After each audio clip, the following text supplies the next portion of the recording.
influenced by sensually minded people engaged in the pursuit of sexual enjoyment and the gratification of the palate, he again goes to hell as before. Purport. It has been explained that the conditioned soul is put into the Andha and Tamishra, hellish conditions, and after suffering there, he gets a hellish body like a dog's or hawk's. After several such births, he again comes into the form of a human being. How the human being is born is also described by Kapila Deva. The human being develops in the mother's abdomen and suffers there and comes out again. After all these sufferings, if he gets another chance in a human body and wastes his valuable time in the association of persons who are concerned with sexual life and palatable dishes, then naturally again glides down the same Andha Tamishra and Tamishra hells. Generally, people are concerned with the satisfaction of the tongue and the satisfaction of the genitals. That is material life. Material life means eat, drink, and be merry and enjoy, with no concern for understanding one's spiritual identity and the process of spiritual advancement. Since materialistic people are concerned with the belly and genitals, if anyone wants to advance in spiritual life, he must be very careful about associating with such people. To associate with such materialistic men is to commit purposeful suicide in the human form of life. It is said, therefore, that an intelligent man should give up such undesirable association and should always mix with saintly persons.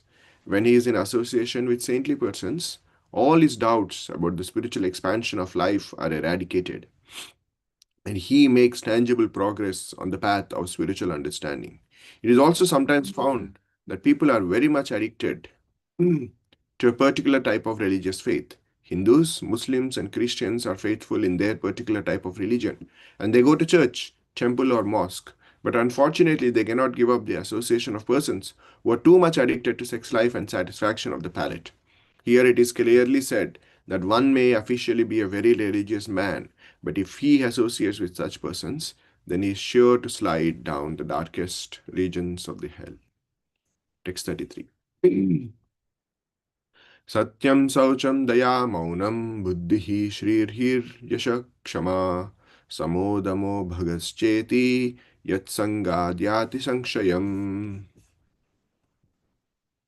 We'll go to translation and purport by Srila Prabhupada. Translation. He becomes devoid of truthfulness, cleanliness, mercy, gravity, spiritual intelligence, shyness, austerity, fame, forgiveness, control of the mind, control of the senses, fortune, and all such opportunities. Purport. Those who are too addicted to sex life cannot understand the purpose of the absolute truth, nor can they be clean in their habits, not to mention showing mercy to others. They cannot remain grave and they have no interest in the ultimate goal of life. The ultimate goal of life is Krishna or Vishnu. But those who are addicted to sex life cannot understand that their ultimate Krishna interest is Krishna consciousness. Such people have no sense of decency. And even in public streets or public parks, they embrace each other just like cats and dogs and pass it off in the name of lovemaking. Such unfortunate creatures can never become materially prosperous. Behavior like that of cats and dogs keeps them in the position of cats and sorry. Behavior like that of cats and dogs keeps them in the position of cats and dogs. They cannot improve any material condition, not to speak of becoming famous. Such foolish persons may even make a show of so called yoga, but they are unable to control the senses and mind, which is the real purpose of yoga practice. Such people have no opulence in their lives. In a word, they are very unfortunate. Srila Prabhupada ki jai.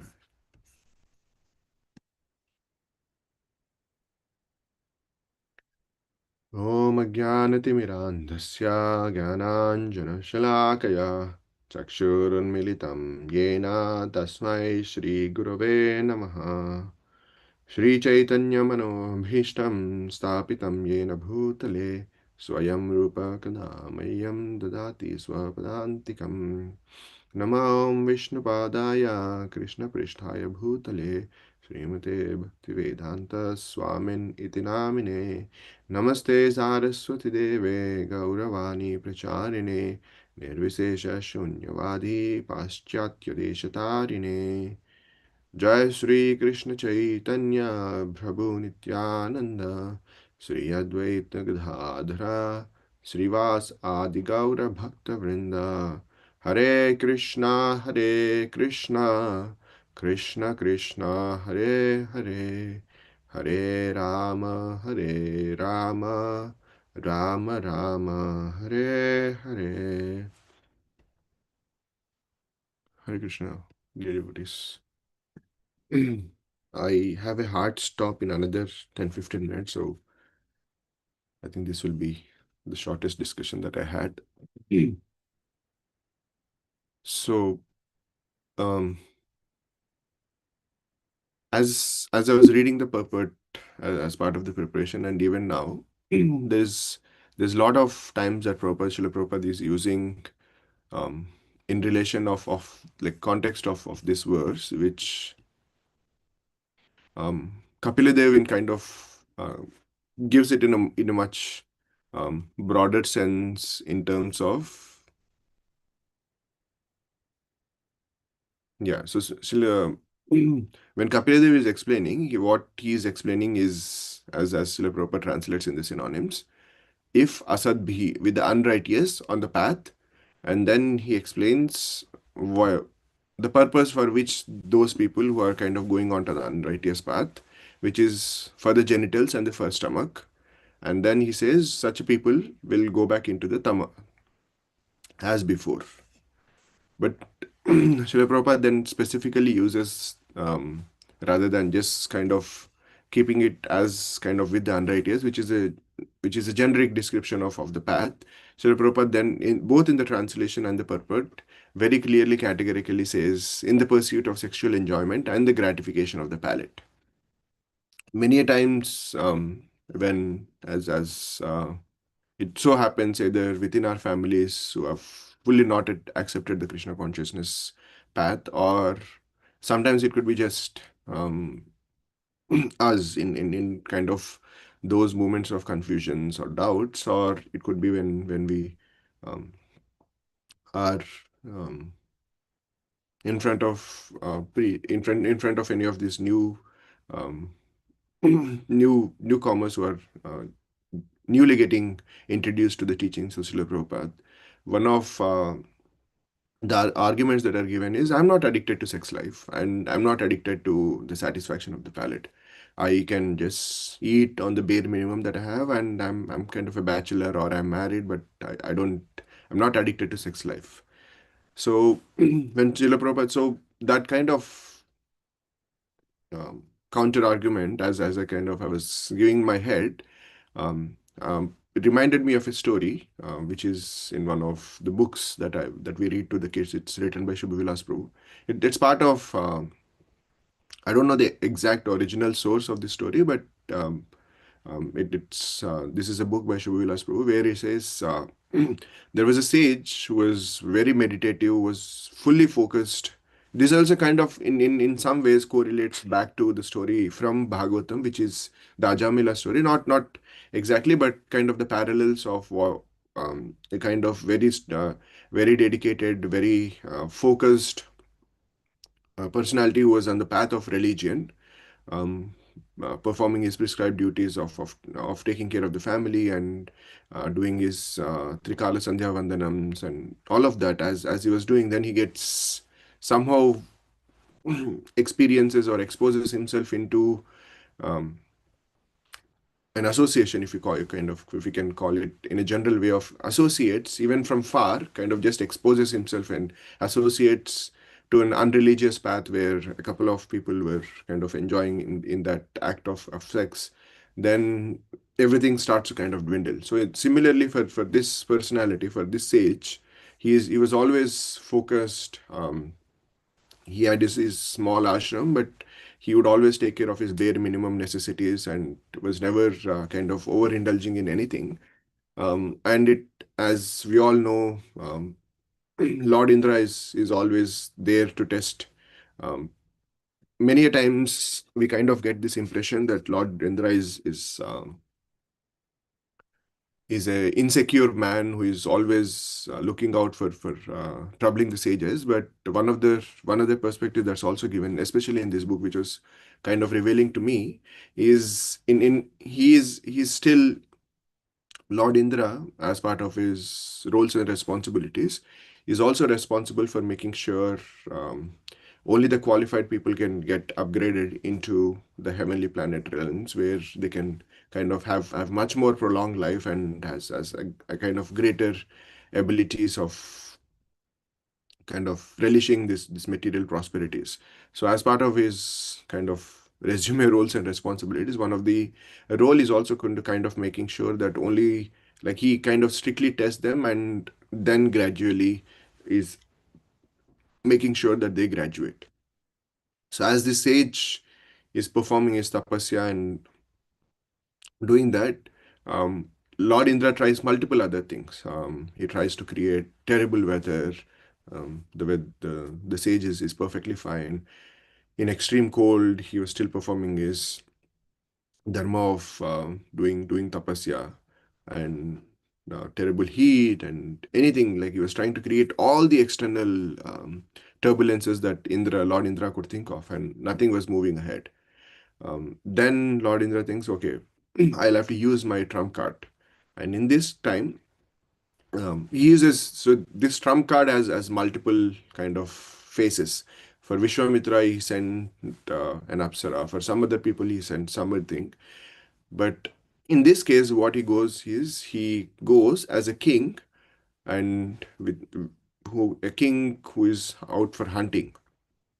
And then he goes into the sage's ashram, and then he calls out for the sage, says, "Oh, my dear sage, I'm in this urgent need of responding to the call of nature, and because I have to go there, I cannot leave." He has basically an extremely powerful and sharp sword, which is basically embedded with jewels, and like completely, like just seeing that, you could clearly identify that this is not a simple sword, but a sword of royal family. Then he says, this sword is so powerful and so important to me that I cannot leave it anywhere as I'm responding to the call of nature. Can you please hold it? And then the sage says, why do I have to hold it? You can just keep it in my ashram. I'm pretty sure that it will be safe there.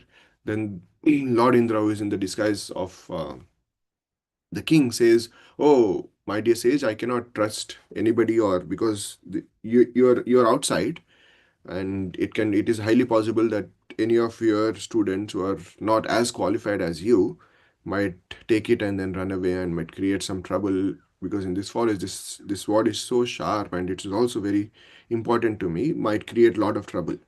Then the sage says, "Okay, I'm okay to hold it for some time." And then he holds the sword and then keeps it by his side for some time. Then, as the sage keeps it aside, then Lord Indra says, "No, no, no, no, I'd want you to hold it, because even if you keep it aside, then you might go into your meditation and then somebody else might steal it. So I actually want you to hold the sword."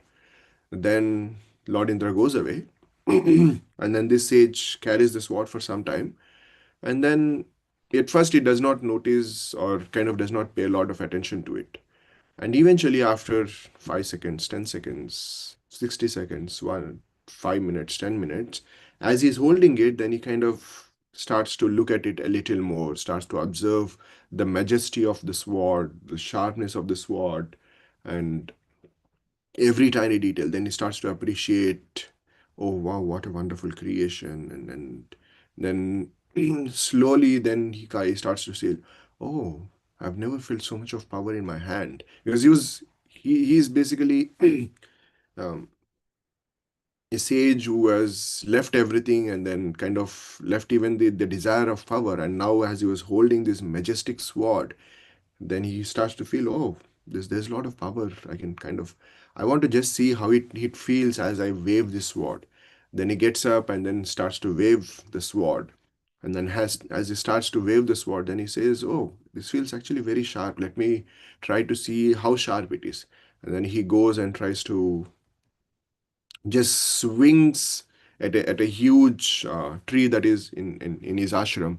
And then as just this the tip of the sword touches the tree trunk exactly breaks into half. And then he gets so mesmerized. He says, "Wow, I've never seen such a sharp sword." And then he sees, "Oh, has the king come?" The king does not come yet. Like, that's the whole plan of Lord Indra. Lord Indra is somewhere, and then he's just seeing what the sage is about to kind of do. And then as the sage starts to experience the kind of the taste of the power of the sword, first he started with the one tree that was in his ashram. Then he goes out and sees, okay, the tree is powerful, I know that, but can it actually cut a rock, which is a solid rock? Then he goes and sees a huge solid rock that is in front of his ashram, and then he swings at the rock. And the moment he swings at the rock, the same thing that happened to the tree, the tree, the rock breaks open.